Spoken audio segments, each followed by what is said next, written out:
On a l'impression finalement qu'un mail est une correspondance de personne à personne. En anglais d'entreprise, on dit en one-to-one. En fait, c'est tout sauf exact. Bien évidemment, on a l'émetteur et le destinataire.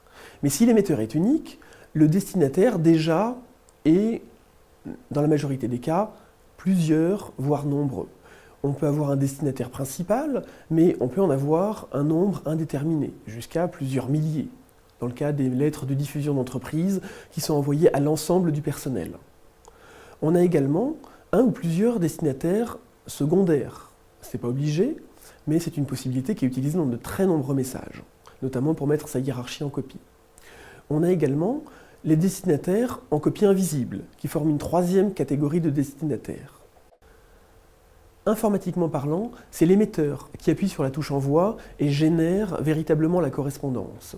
C'est aussi, dans le cas où il garde une copie du message envoyé, le seul finalement à avoir la liste complète des destinataires à qui il a envoyé son message, car aucun des destinataires autres ne peut véritablement être sûr qu'il n'y a pas des destinataires en copie cachée que lui ne peut pas voir. Des délégataires peuvent intervenir, un ou une assistante de direction, plusieurs membres d'une équipe projet qui peuvent accéder par délégation à la boîte mail d'une des personnes, émetteurs ou destinataires.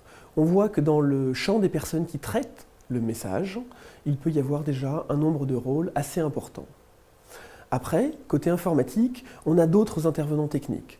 On a des intervenants de support technique de niveau 1, 2 ou 3, c'est-à-dire des gens qui sont capables d'intervenir pour des petits problèmes, jusqu'aux administrateurs du système et des serveurs de messagerie qui ont la main complète, l'administration directe et, on peut dire, toute puissante du système.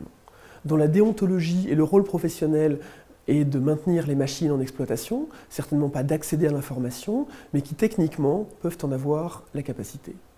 Ce message circule ensuite sur le réseau qui permet son acheminement et peut parcourir une distance extrêmement grande, plusieurs fois le tour de la Terre éventuellement. Donc on a ces réseaux qui contiennent, qui fonctionnent grâce à des serveurs d'acheminement qui eux-mêmes ont leurs propres administrateurs et puis les équipements physiques ou matériels en quelque sorte sur lesquels circule le mail qui eux-mêmes ont leurs propres gestionnaires, qu'il s'agisse des câbles sous-marins, des liaisons satellites, des antennes hertziennes qui permettent l'acheminement par les câbles opérateurs, par les fournisseurs d'accès Internet, par les fournisseurs d'accès téléphonique, du mail à son destinataire. Alors ce sont des gens qui a priori ne voient que des paquets d'informations, des flux et non pas du contenu, mais on voit très bien dans les affaires d'espionnage à grande échelle par des nations que finalement les réseaux sont un des points éventuellement de faiblesse, de surveillance, des communications, de l'information qui transitent par ces vecteurs. Enfin, certaines entreprises parmi les plus matures dans leur gestion de l'information peuvent avoir un ou deux rôles supplémentaires qui sont finalement des rôles d'administrateurs de contenu. Souvent, dans les domaines où il y a besoin de gérer des informations classifiées, on a un officier de sécurité qui est finalement responsable d'un accès d'administration en contenu pour valider le niveau de sensibilité de l'information et éventuellement reclassifier, augmenter le niveau de sensibilité de l'information ou au contraire déclassifier une information. Donc souvent il n'accède pas directement au serveur, ça se fait dans le cadre de procédures, mais finalement c'est un intervenant logique, un des administrateurs du contenu.